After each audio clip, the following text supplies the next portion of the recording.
ಇವತ್ತು ಏನು ಮಾಡ್ತಾ ಇದ್ದೀವಿ ಅಂದರೆ ಇದು ದಪ್ಪ ಮೆಣಸಿನ್ಕಾಯಿ ಎಣ್ಣೆ ಬದನೆಕಾಯಿ ಮಾಡ್ತಾ ಇದ್ದೀವಿ. ಇದು ಗುರೆಳ್ಳು ತಂದಿದ್ದೀವಿ. ಇದು ಸ್ವಲ್ಪ ಫ್ರೈ ಮಾಡ್ಕೋಣ. ಇದು ಎಲ್ಲದರ ಜೊತೆನೂ ಆಗ್ತದೆ. ಮೊಸರು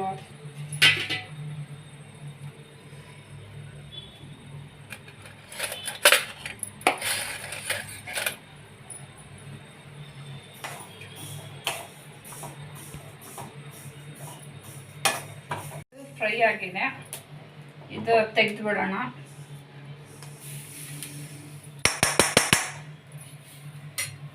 ಆಮೇಲೆ ಇದಕ್ಕೆ ಸ್ವಲ್ಪ ಮಸಾಲೆ ರೆಡಿ ಮಾಡ್ಕೋಣ. ಕಡಲೆಬೀಜ ಹುರಿದಿದ್ದೀವಿ.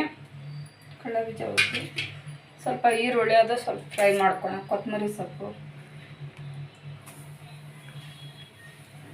ಬೆಳ್ಳುಳ್ಳಿ ಅದು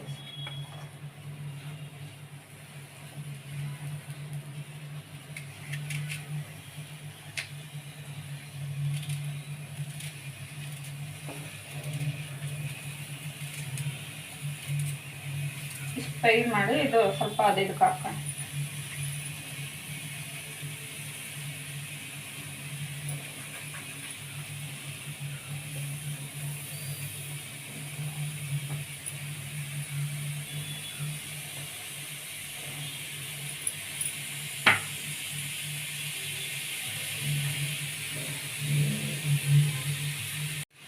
ಇದು ಮಸಾಲೆ ಎಲ್ಲ ಫ್ರೈ ಆಗಿದೆ. ಸ್ವಲ್ಪ ಆಚೆ ಇಡೋಣ. ಫ್ಯಾನ್ ಗಾಳಿಗೆ ಸ್ವಲ್ಪ ಹಾರ್ಕೊಂಡು.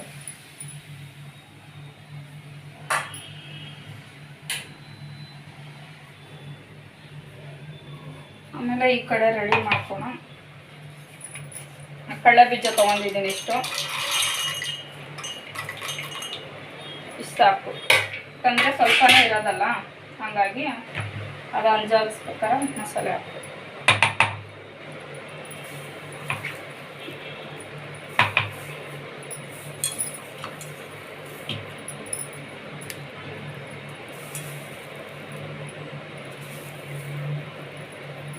ಇಷ್ಟು ಹಾಕಿದ್ರೆ ಸಾಕು. ಯಾಕಂದರೆ ಕಡಲೆ ಬೀಜ ಅದೆಲ್ಲ ಜಾಸ್ತಿ ಆಗ್ತದಲ್ಲ, ಇಷ್ಟು ಹಾಕೊಂಡ್ರೆ ಸಾಕಾಯ್ತು. ಇದಕ್ಕೆ ಎಲ್ಲ ಹಾಕೋಣ. ಒಟ್ಟಿಗೆ ಮಿಕ್ಸಿ ರುಬ್ಕೋಬೇಕಲ್ಲ. ಒಂದು ಸ್ಪೂನು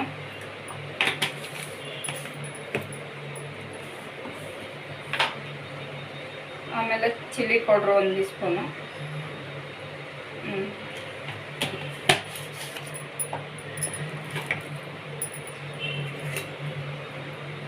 ಸ್ವಲ್ಪ ಧನಿಯಾ ಪುಡಿ 1 ಸ್ಪೂನು,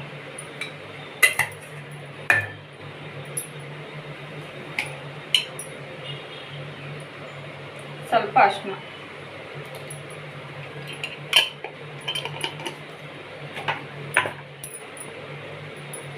ಇದು ಒಂದು ಜೀರಿಗೆ ಪುಡಿ ಒಂದು ಸ್ವಲ್ಪ ಸಾಕು. ಸ್ವಲ್ಪ ಗರಂ ಮಸಾಲ ಹಾಕಿ.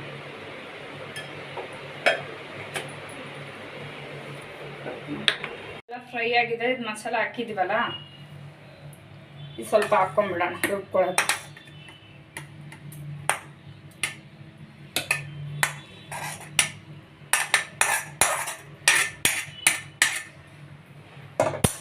ಇದು ಇವಾಗ ಈರುಳ್ಳಿ ಚಿಕ್ಕದಾಗಿ ಹಚ್ಕೊತಾ ಇದ್ವಿ. ಅದಕ್ಕೆ ಸ್ವಲ್ಪ ಒಗ್ಗರಣೆ ಮಾಡಿ ಮೆಣಸಿನ್ಕಾಯಿ ತೊಳೆದಿದ್ದೀವಿ. ಇದೇನು ತುಮೆ ಅಷ್ಟೊಂದು ತೆಗಿಯೋದು ಬೇಕಾಗಿಲ್ಲ.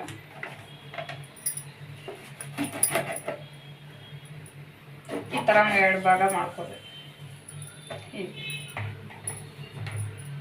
ಈಗ ಮಾಡ್ಕೊಂಡು ಇದರಲ್ಲೇ ಈ ಥರ ಹಿಂಗೆ ಮಾಡ್ಕೋಬೇಕು.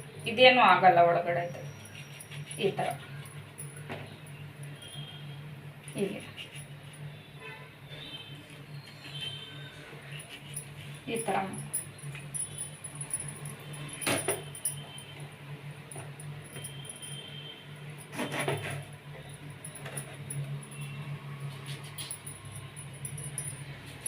ಈ ಥರ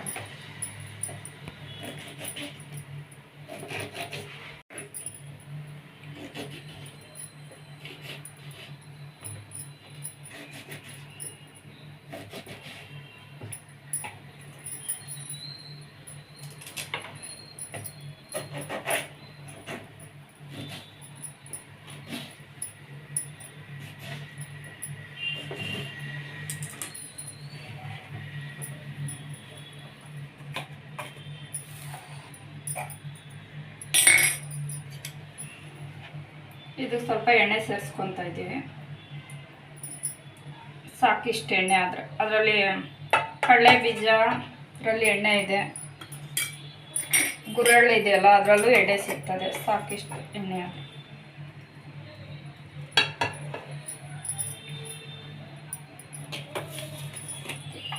ಇವಾಗ ಸ್ವಲ್ಪ ಸಾಸಿವೆ ಹಾಕೋಣ. ಇವಾಗ ಈರುಳ್ಳಿ ಹಾಕ್ತಾ ಇದ್ದೀವಿ. ಇದೆಲ್ಲ ಸ್ವಲ್ಪ ಫ್ರೈ ಆಗಲಿ. ಇವಾಗ ಈರುಳ್ಳಿ ಎಲ್ಲ ಫ್ರೈ ಆಗಿದೆ. 1 ಸ್ಪೂನು ಶುಂಠಿ ಬೆಳ್ಳುಳ್ಳಿ ಪೇಸ್ಟ್ ಹಾಕ್ತಾ ಇದ್ದೀವಿ. ಸ್ವಲ್ಪ ಎಲ್ಲ ಚೆನ್ನಾಗಿ ಫ್ರೈ ಆಗಿದೆ. ಇದು ಮಸಾಲ ರೆಡಿ ಆಗಿದೆಯಲ್ಲ, ಈ ಥರ ಆಗಿದೆ.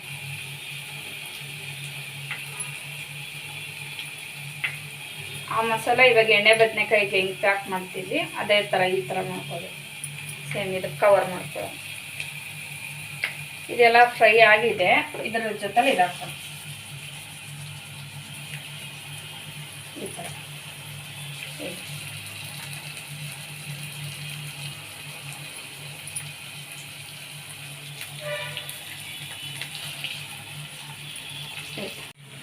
ಇದು ಆಗಿದೆ. ಸ್ವಲ್ಪ ಫ್ರೈ ಆಗಕ್ಕೆ ಬಿಡಬೇಕಿತ್ತು. ಸ್ವಲ್ಪ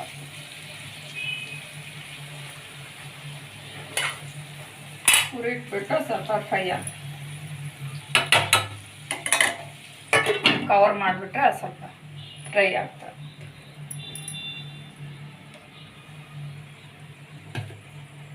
ಆವಾಗಲೇ ಹುಳಿ ಸ್ವಲ್ಪ ನೆನೆಸಿದ್ದೀವಿ, ಅದಕ್ಕೆ ಮೇಲ್ಗಡೆ ಹಾಕೋಕ್ಕೆ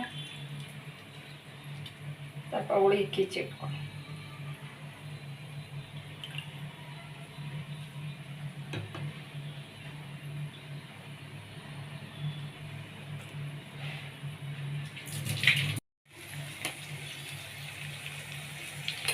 ಇವಾಗ ಈ ಥರ ಇದೆಲ್ಲ ಫ್ರೈ ಆಗಿದೆ. ಇದು ಮಸಾಲೆ ಉಳಿದಿದೆಯಲ್ಲ, ಅದಕ್ಕೆ ಸ್ವಲ್ಪ ನೀರು ಸೇರಿಸ್ಕೊಂಡು ಇದು ಫ್ರೈ ಹಾಕ್ಬಿಡೋಣ. ನಮಗೆ ಎಷ್ಟು ನೀರು ಬೇಕೋ ಅಷ್ಟು ಸೇರಿಸ್ಬೋದು.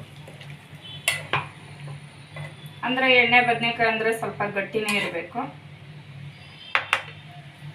ಆಮೇಲೆ ಹುಳಿ ಹಾಕಬೇಕು ಸ್ವಲ್ಪ.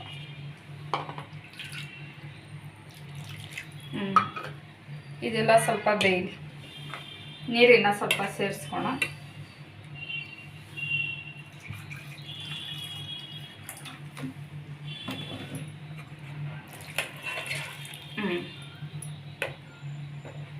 ಈ ಥರ ಎಲ್ಲ ಕುಕ್ ಅದು ಸ್ವಲ್ಪ ಕುದಿಬೇಕು.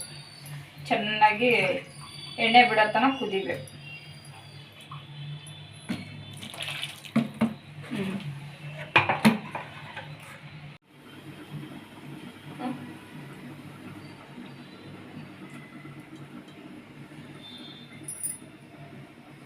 ದಪ್ಪ ಮೆಣಸಿನ್ಕಾಯಿ ಎಣ್ಣೆ ಬದನೆಕಾಯಿ ರೆಡಿಯಾಗಿದೆ.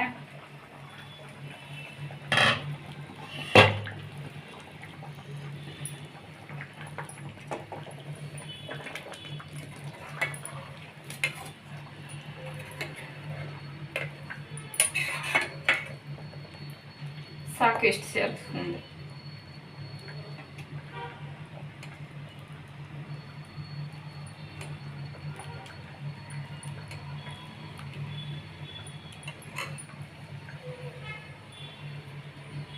ರೆಡಿ ಆಗಿದೆ ದಪ್ಪ ಮೆಣಸಿನ್ಕಾಯಿ. ಇದು ಎಣ್ಣೆ ಬದನೆಕಾಯಿ. ಯಾಕಂದರೆ ಇದು ಜಾಸ್ತಿ ಉತ್ತರ ಕರ್ನಾಟಕ ಕಡೆನೇ ಮಾಡ್ತಾರೆ, ರೊಟ್ಟಿ ಜೊತೆ ಅದ್ರ ಜೊತೆ. ಅದಕ್ಕೆ ಚೆನ್ನಾಗಿರ್ತದೆ. ಇದ್ರ ಜೊತೆ ಚಪಾತಿಗೆ, ರೊಟ್ಟಿ ಜೊತೆಲಿ ಚೆನ್ನಾಗಿರ್ತದೆ. ಲೈಕ್ ಮಾಡಿರಿ. ಎಷ್ಟೋ ವಿಡಿಯೋಗಳು ನೋಡಿದ್ರೆ ಲೈಕೇ ಮಾಡಲ್ಲ ಅಂತೀರಾ. ಪ್ಲೀಸ್ ಒಂದು ಲೈಕ್ ಮಾಡಿರಿ.